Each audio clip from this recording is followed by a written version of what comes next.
The Great Hall of Nexus Prime had stood for 12,000 years. Its crystal walls reached so high the clouds formed near the ceiling. Light from a dozen captured stars filled the chamber with colors that had no names in most languages.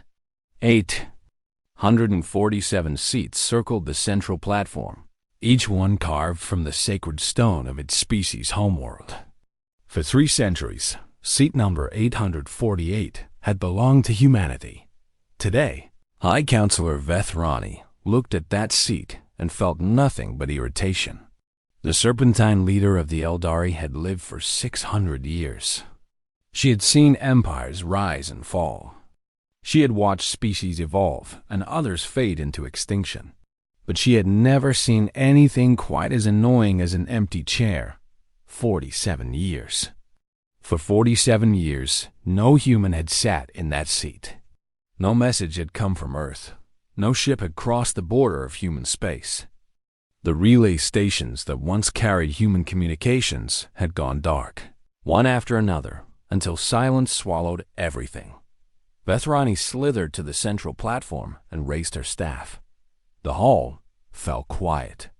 846 ambassadors turned their attention to her. Some had eyes.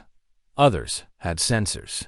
A few perceived reality in ways that defied explanation, but all of them listened. "We gathered today to address a matter long overdue," Vethrani announced. Her voice echoed through the crystal chamber. "The seat of humanity has been vacant for nearly 5 decades. Our attempts at contact have failed. Our probes have found nothing. It is time we accept the obvious truth." She paused to let her words settle. Humanity is extinct. A murmur passed through the assembly. Ambassador Kethvorin of the Dominari Empire leaned forward in his seat. His armored hide gleamed under the starlight. "What evidence supports this conclusion?" he asked. His voice was deep and rough, like stones grinding together. Vethrani had prepared for this question. "The humans were a young species," she explained. "Barely 3 centuries in space. They were aggressive, territorial, and obsessed with weapons. Their homeworld still held enough nuclear devices to destroy it several times over. We always knew this was a possibility. They destroyed themselves," said Ambassador Ytharal of the Communion. The ancient telepath's voice carried sadness. "Such a waste." "Indeed," Vethrani agreed. "But we must not let sentiment cloud our judgment. The motion before us is simple. We declare humanity extinct. We dissolve their seat. We open their territory for redistribution." The Morvathi ambassador, a creature of living shadow, made a sound that might have been a laugh. "Redistribution," it whispered. Such a polite word for what comes next. Vethrani ignored the comment. All in favor? Hands rose. Tentacles extended. Lights blinked in patterns of agreement. 846 votes in favor. The Morvathi abstained, finding the whole affair too boring to merit an opinion. "The motion passes," Vethrani declared. "Let the record show that species 848, known as humanity, is hereby declared extinct. Their seat is dissolved. Their territory is available for colonization." The great scribe, a being of pure memory who had served the council since its founding, updated the eternal records. In that moment, humanity officially ceased to exist in the eyes of galactic civilization. The assembly broke into smaller conversations. Already ambassadors were calculating. Human space contained 43 colonized worlds and several hundred mining operations.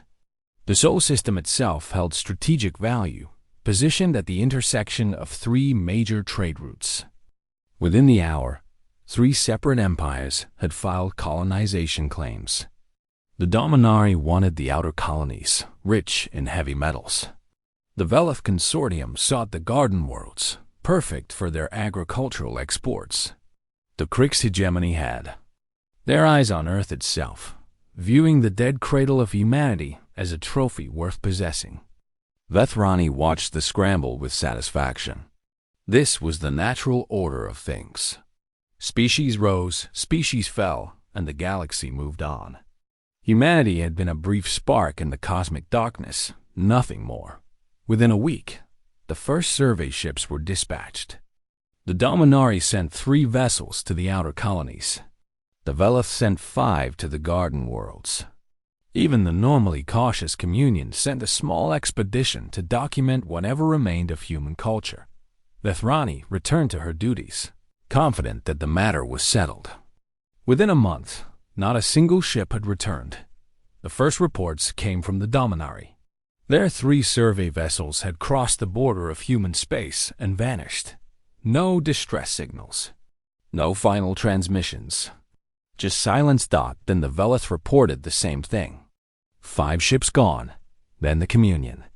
Their expedition had been broadcasting regular updates until the moment they entered human territory. Then nothing. Kethvorin demanded answers. He stood before the council, his hide bristling with barely contained fury. 13 ships, he growled. 13 ships with experienced crews, and not one has returned. What is happening in human space? Vethrani felt the first stirring of unease. Perhaps automated defenses, she suggested. The humans were known for their paranoid security measures. Old systems still running without masters. Automated defenses do not explain the complete absence of debris, Ytharael countered. The telepath's eyes had grown distant, troubled. I have tried to reach the minds of the lost crews. I feel nothing. Not death. Not pain. Just absence. As if they never existed at all. The Morvathi ambassador stirred in its seat of shadows. Perhaps, it whispered, you should not have been so quick to declare them dead. Vethrani dismissed the comment with a wave of her staff. Humanity is gone. Whatever took our ships is not human.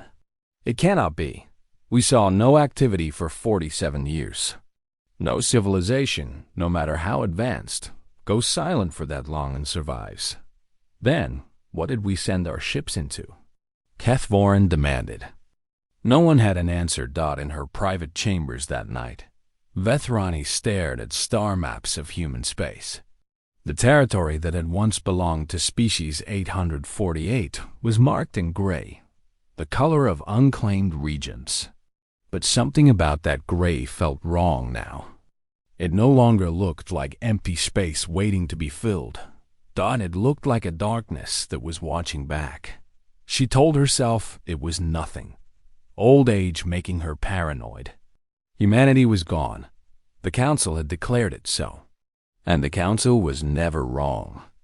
47 years of silence, she reminded herself. No species survives 47 years of silence. But deep in the night, as the captured stars dimmed to let the Council members rest, Vethrani found herself unable to sleep. She kept thinking about that empty chair. About the humans who had once sat there. About the strange, contradictory creatures who waged war with one hand and offered peace with the other. What if they had not destroyed themselves? What if they had simply stopped talking? And what if they had a reason? Councillor Kethvorin had fought in 7 wars. He had led armies across burning worlds and shattered enemy fleets with his bare commands. The Dominari respected strength above all else, and Kethvorin had proven his strength 1,000 times over.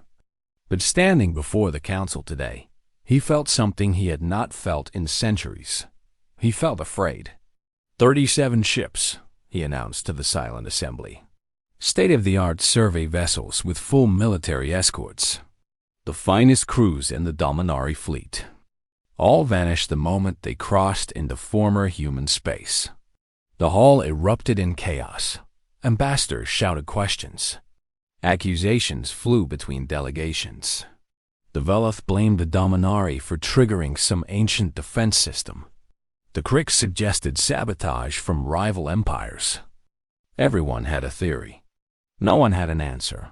High Counselor Vethrani struck her staff against the platform. The crystal walls amplified the sound until it shook the air itself. Silence returned. We will have order, she declared.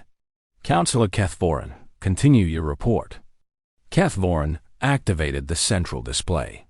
A holographic map of human space appeared above the platform. Red dots marked the last known positions of the missing ships. "We sent long-range probes to investigate," he explained. "Most were destroyed the moment they crossed the border, but a few managed to transmit data before they were lost." He changed the display. The map was replaced by sensor readings, spectral analyses, and image captures. The assembly fell into stunned silence. Human space was not empty dot where 3 centuries ago there had been a few dozen colony worlds and simple orbital stations. There now existed something impossible. Massive structures orbited dead stars, each one larger than most planets. Artificial moons drifted in the void between systems. Ships moved through the darkness in patterns that defied known physics. And everywhere, absolutely everywhere, there was activity. "This cannot be correct," Ambassador Yitharol whispered. The ancient telepath stared at the images with all 4 of her eyes. "These structures. The energy readings alone suggest technology centuries beyond our own, perhaps millennia." "The readings are correct," Kethvorin confirmed. "We verified them 17 times. But how?" Another ambassador demanded. 47 years ago, humanity was using fusion reactors and chemical thrusters. They were children playing with fire. How could they build all of this in less than 5 decades? No one had an answer. Vethrani studied the images with growing dread. She had lived for 600 years. She had seen civilizations rise from primitive tribes to spacefaring empires. But she had never seen anything like this. No species advanced this quickly. It was not possible. "We must make contact," she decided. "Send diplomatic vessels. Broadcast peaceful intentions on all frequencies." "We tried," Kethvorin replied. 17 diplomatic missions, all destroyed before they could deliver their messages. "Then we send more. We keep sending until they respond." The Morvathi ambassador laughed. The sound was like shadows scraping against glass. "You still do not understand," it whispered. "They are responding. Their answer is silence. Their answer is destruction. They do not wish to speak with you." "That is unacceptable," Vethrani snapped. "The Council has governed this galaxy for 12,000 years. We will not be ignored by a species we declared extinct." She made a decision that would haunt her for the rest of her long life. "I am authorizing a full military expedition," she announced. "We will send a combined fleet into human space. 200 warships from 6 different member species. The largest force assembled since the Hive Wars. We will make contact, and we will receive answers." The vote passed easily. Fear had replaced caution. Pride had replaced wisdom. The great empires of the galaxy gathered their mightiest vessels and prepared for war against an enemy they did not understand. 3 weeks later, the fleet crossed the border. For exactly 17 minutes, the Council received telemetry. The first reports were confusing. Sensors detecting objects that should not exist. Energy readings that exceeded theoretical limits. Ships moving in ways that violated every law of physics. Then, the reports became frightened. "They came out of nowhere," a Velith captain screamed into his communicator. "They just appeared, like they folded space itself. Our weapons are not." The transmission cut to static dot and another voice broke through. This one from a Dominari battlecruiser. "We are engaging multiple targets. They are not responding to damage. I repeat, our weapons are having no effect." "How is this possible?"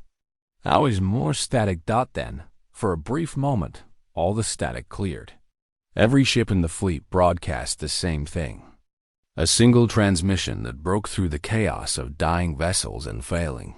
SYSTM's a human voice. Calm, cold, completely without emotion. "You were not invited." Then silence. The Council waited for days. Then weeks. No ships returned. No escape pods were recovered. No distress signals reached friendly space. 200 warships and 40,000 crew members had simply ceased to exist. Ambassador Eutherol collapsed during the emergency session. Her telepathic gifts had allowed her to touch the dying minds of the fleet, to experience their final moments from across the galaxy. When she recovered, she could barely speak. "They are still human," she whispered. "I felt it. Human thoughts, human emotions. But changed, evolved. They have become something more than what they were." "More powerful?" Kethvorin asked. "More everything," Euthero replied. "They think faster than we can perceive. They see reality in ways we cannot imagine, and they are very, very angry." Lathrani felt the weight of her centuries pressing down on her. She had made a terrible mistake. They all had. They had looked at an empty chair and seen extinction. They had looked at silence and heard defeat. But the humans had not been silent because they were dead. They had been silent because they were busy. For 47 years, while the Council debated trade agreements and territorial disputes, humanity had been building, learning, preparing for something. And now the Council had reminded them that the galaxy still existed. "What do we do now?" a junior ambassador asked. No one answered. For the first time in 12,000 years, the Galactic Council had no idea what to do. In the days that followed, fear spread through civilized space. Ships refused to travel near human territory. Trade routes were abandoned. Colonies on the border demanded evacuation. The great empires that had ruled the stars for millennia found themselves facing a simple truth. They had declared humanity extinct, and humanity had allowed them to believe it. They had sent colonizers into human space, and humanity had destroyed them without a word. They had sent a war fleet, and humanity had swatted it aside like an insect. Whatever humanity had become in those 47 years of silence, it was beyond anything the galaxy had ever seen, and it was waiting. Ambassador Yitharol had not slept in 40 days. The ancient telepath sat alone in her chambers on Nexus Prime, surrounded by darkness. Her 4 eyes stared at nothing. Her mind reached across the vast emptiness of space, searching for answers that refused to come. She had touched the thoughts of the dying fleet. In those final moments of chaos and destruction, she had felt something that haunted her still. Human minds. Changed beyond recognition, but still human. Still carrying the same strange mixture of love and fury that had always defined the species. But there was something else, something behind the anger. Something vast and terrible that the humans were preparing to face. On the 41st day, Yithero called an emergency session of the Council. She walked to the central platform on unsteady legs. 600 years of life had given her wisdom, but this knowledge felt like poison in her mind. She looked at the assembled ambassadors, at the empty chair where humanity once sat, and began to speak. "I have spent 40 days reaching across the stars," she said.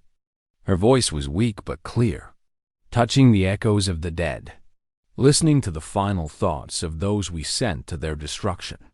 "And I have learned the truth about humanity." The hall fell silent. Even the Marvathi stopped their constant whispered mockery. 47 years ago, human scientists made a discovery, Yitharel continued. They found something in the fabric of reality itself. A doorway, a passage to somewhere else. She paused to steady herself. They called it the Fold, a dimension that exists alongside our own, separated by barriers thinner than thought. For centuries, every species in the galaxy has assumed that our reality is the only one. We were wrong. Another dimension? Kethvorin asked. The Dominari warrior looked skeptical. Such things are theoretical at best. The humans made it real, Euthero replied. They opened the door and stepped through. And what they found on the other side changed everything. She activated the central display. Strange images appeared, reconstructed from the dying thoughts of the fleet's crew. Twisted landscapes that hurt to look at. Colors that had no names. Shapes that moved in ways that made no sense. The fold is not empty, Ythrol explained. Things live there. Entities older than stars.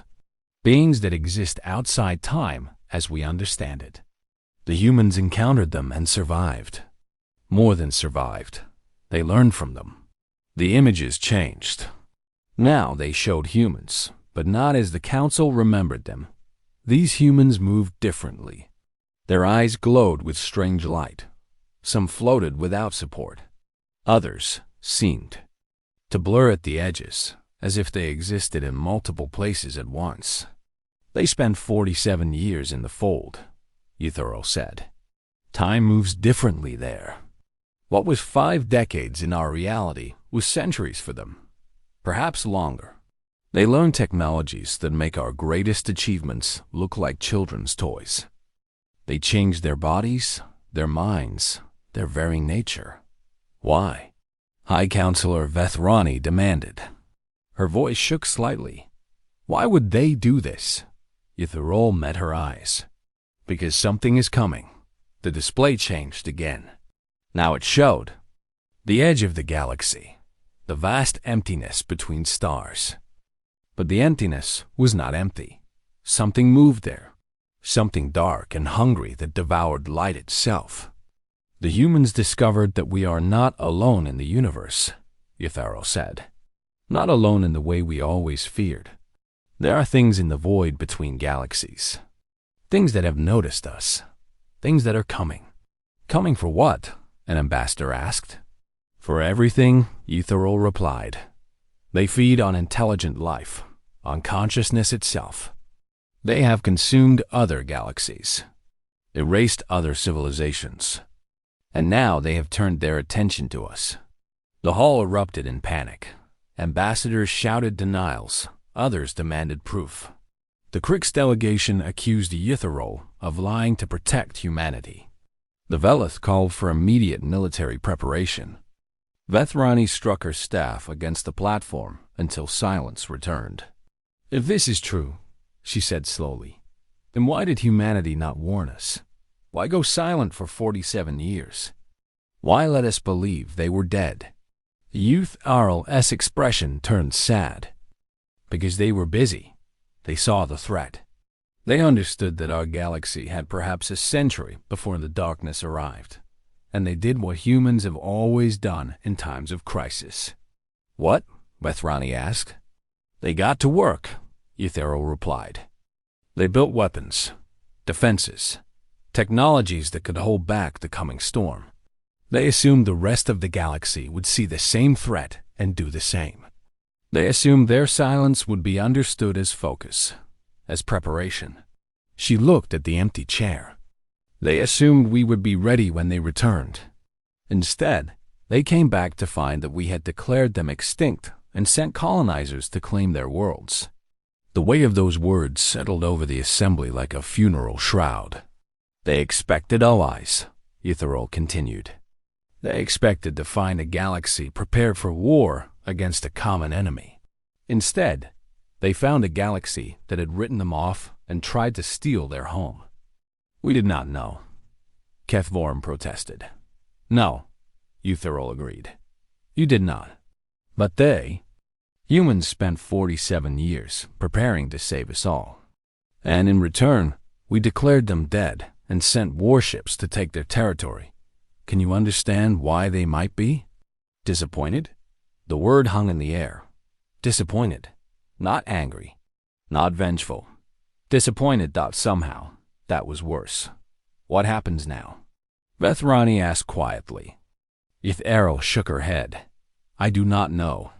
The humans have technologies that could protect the entire galaxy. Shields that could hold back the darkness. Weapons that could wound things older than our sun. They were prepared to share everything. Were? Vethrani caught the past tense. Trust is a finite resource, Ythrol said.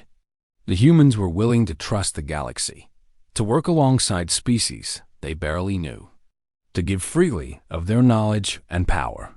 She looked at the assembled ambassadors. at the leaders of civilizations that had voted to erase humanity from existence, at the empires that had rushed to claim human territory before the vote was even finished. "I fear," Ythril said softly, "that we have spent all the trust they had to give." The session ended without resolution. Ambassadors returned to their delegations to report what they had learned. Fear spread through the galaxy like a disease. The darkness was coming. Humanity was the only force that could stop it. And humanity no longer had any reason to care if the galaxy survived. In her private chambers, High Counselor Vethrai stared at the empty chair on her display screen. She had ruled the council for 600 years. She had always believed that wisdom came with age, that she could see further than others because she had seen more. But she had looked at that empty chair and seen nothing but an opportunity. She had looked at humanity's silence and heard only confirmation of her assumptions. She had been wrong. And now the galaxy might pay for her mistake. 3 months passed in silence. The galaxy waited for humanity to respond, to attack, to demand payment for the insults they had received. Every civilization prepared for the worst. Fleets gathered at borders. Defensive systems activated. Populations built shelters and hoarded supplies. But nothing happened. Human space remained sealed. No ships crossed the border in either direction. The massive structures continued their mysterious work. The artificial moons continued their silent orbits. Whatever humanity was doing, they were doing it without any concern for the galaxy watching them. Then, on the 92nd day, they made contact. It happened everywhere at once. In the capital systems of every major power. In the halls of the council itself. In orbital stations and colony worlds and ships traveling through deep space. Everywhere that intelligent beings gathered, a single vessel appeared. The ships were unlike anything the galaxy had ever seen. They were sleek and organic, built from materials that seemed to shift between solid and liquid. Light bent strangely around their hulls, as if reality itself was uncertain about their existence. They made no sound. They produced no exhaust. They simply existed where a moment before there had been empty space. Every screen, every communication device, every display system activated without command. The same image appeared across 10,000 light-years of space. A human woman stood against a background of stars. She was old, her face lined with years that seemed to carry the weight of centuries.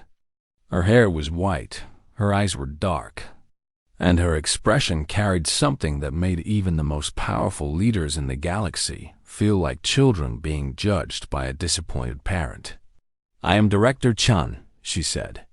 Her voice was calm and clear. First of the returned. "I speak for humanity." The galaxy listened. 47 years ago, we discovered that the universe is larger than anyone knew. There are dimensions beyond this one. Realities that exist alongside our own. And in the spaces between galaxies, there are things that have noticed us. Director Chen's expression did not change. We spent 47 years preparing. In the fold, where time moves differently, we had centuries to work. We built technologies that could protect not just humanity, but every species in this galaxy. We developed weapons that could wound entities older than your oldest civilizations. We created shields that could hold back the you. Darkness. She paused. We were going to share everything. The weight of those words settled over the galaxy like a physical force. We assumed our silence would be understood. We assumed the other species of this galaxy would see the same threat and prepare the same way. We assumed that when we returned, we would find allies ready to stand beside us. Director Chen's eyes seemed to look directly at every viewer at once. Instead, we found that you declared us extinct. You voted to erase us from existence. You sent colonizers to steal our homes. And when those colonizers disappeared, you sent warships. Her voice remained calm. There was no anger in it, no fury, only a deep, profound weariness. Do you understand what that means? We spent 47 years working to save you. We sacrificed everything we were to become something that could protect the galaxy. And in return, you tried to pick over our bones. The image shifted. Behind Director Chen, displays showed the structures humanity had built. Massive weapons platforms, shield generators the size of moons, fleets of ships that moved through space like thoughts through a mind. We could destroy you, Director Chen said simply. Every civilization that voted to declare us extinct. Every empire that sent ships to claim our territory.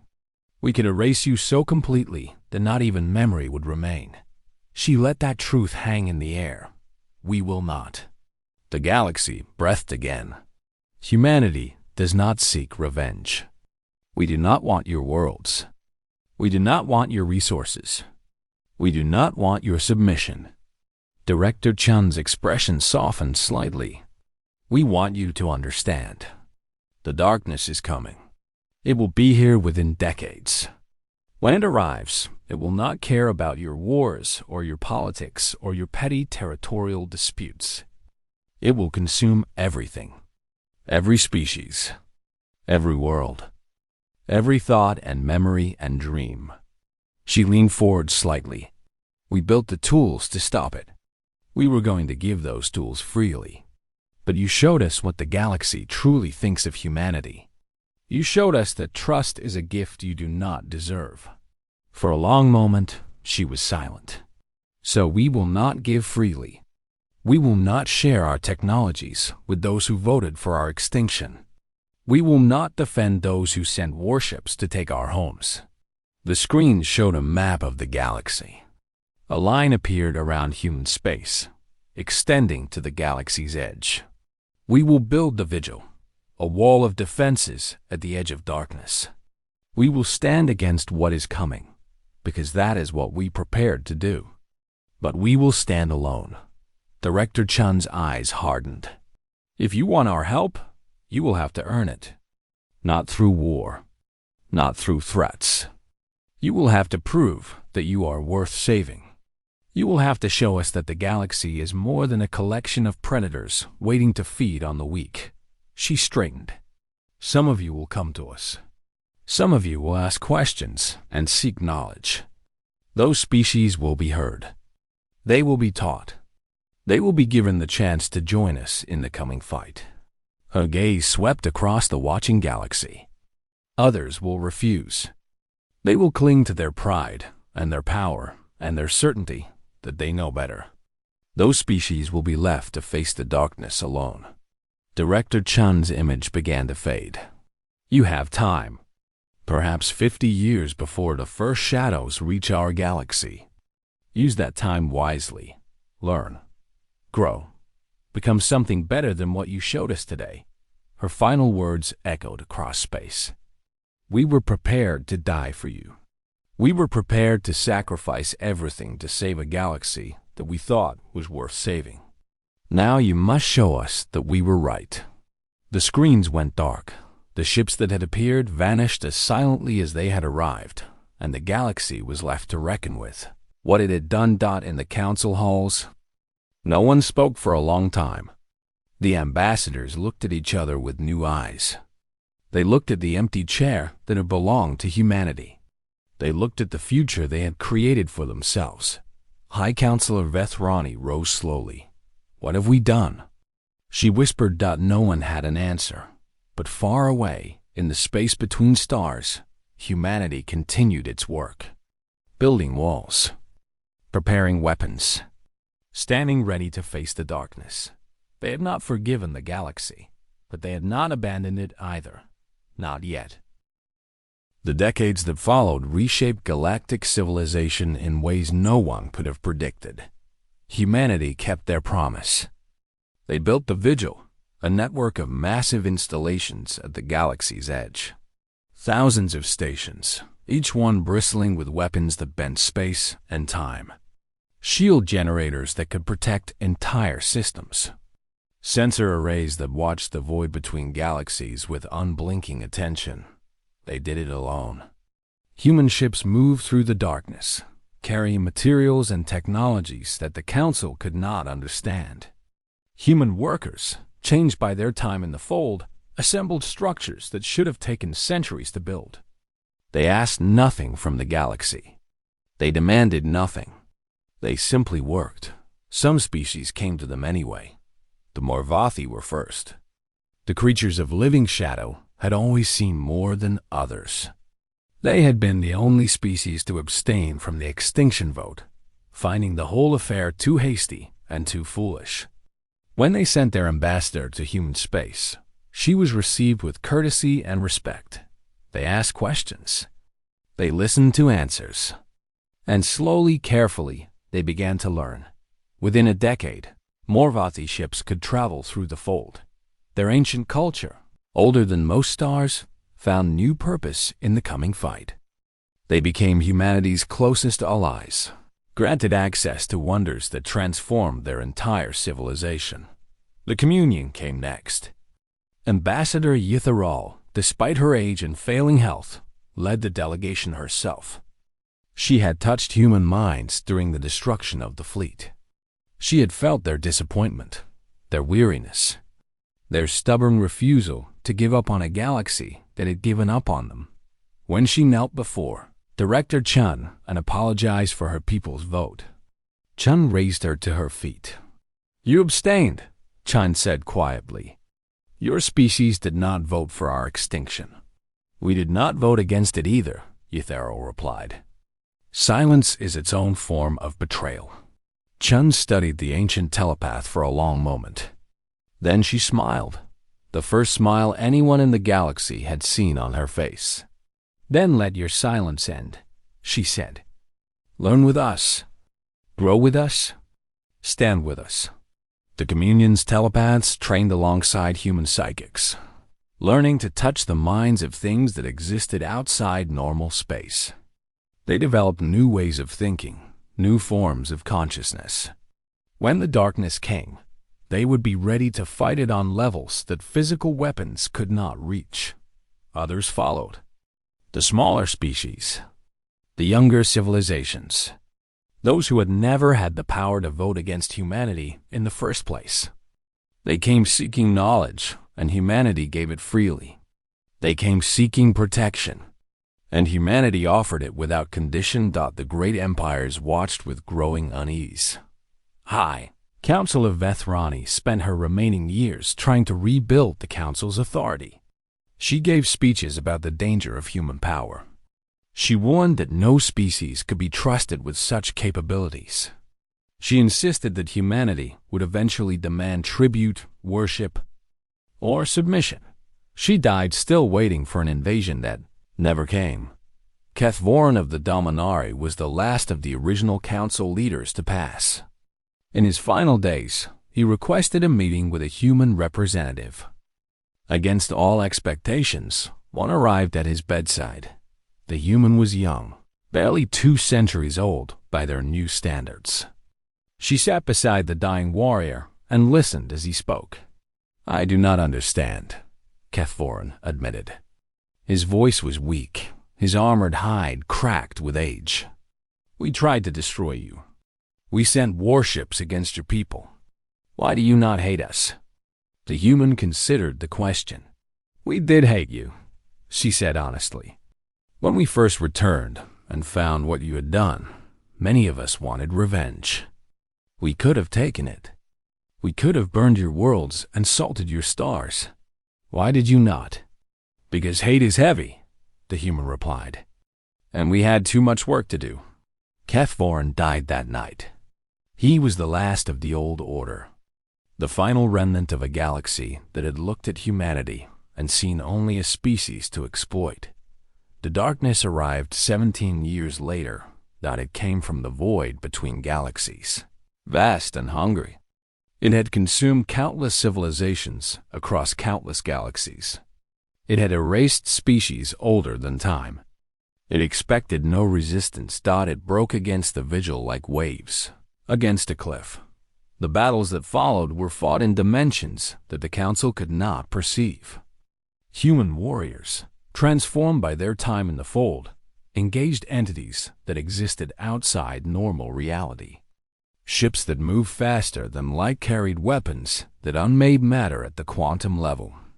Shield generators held back darkness that could swallow stars. And through it all, humanity asked nothing in return. The war lasted for decades. Entire sectors of the galaxy were scarred by the fighting. Systems that had once held thriving civilizations became empty graveyards. But the darkness was pushed back, wounded, forced to retreat into the void it had come from when the final battle was won. When the last shadow had been driven from the galaxy, Director Chen addressed the Council one last time. She was ancient now, her body failing, her consciousness preparing to pass into whatever existence awaited those who had transcended human limitations. "You eliminated our chair because you thought we were gone," she said. "We built the vigil because we remembered you were here." The Council listened in silence. "That is the difference between us," Chen continued. "You looked at our silence and saw weakness. You looked at our empty seat and saw an opportunity. But we looked at your cruelty and saw potential. We looked at your betrayal and saw fear. We looked at your galaxy and saw something worth protecting." She smiled, and in that smile was all the stubborn, irrational hope that had always defined humanity. "You asked us why we did not hate you, why we did not demand revenge, why we spent decades bleeding and dying to protect species that had voted for our extinction." Director Chen looked at the assembled ambassadors, at the children and grandchildren of those who had wronged humanity, at the new civilizations that had risen from the ashes of the old.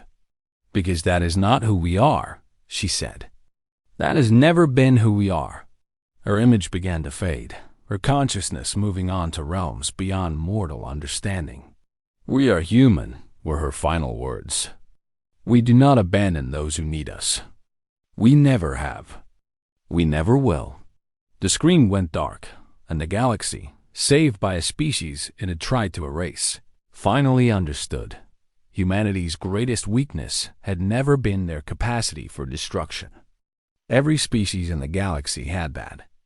Every civilization could build weapons. Every empire could wage war. Humanity's greatest strength was something far more rare, something far more precious, something the galaxy had never truly understood until they saw it in action. Their stubborn, irrational, inexplicable capacity to care, even about those who had written them off as dead. The Council created a new seat that day, not seat 848, which had been dissolved. Something greater. A position of honor at the center of the assembly, carved from the hull of the first vigil station. It remained empty, as human seats always seem to. But now the emptiness carried a different meaning. It was not a sign of extinction. It was a promise. Wherever the darkness gathered, wherever the void threatened to consume the light, humanity would be there, not seeking glory, not demanding payment, simply standing in the gap between civilization and annihilation, because that was who they were. That was who they had always been. The galaxy had eliminated Earth's vacant chair. What followed had indeed shaken the galaxy. But in the end, it had also saved it.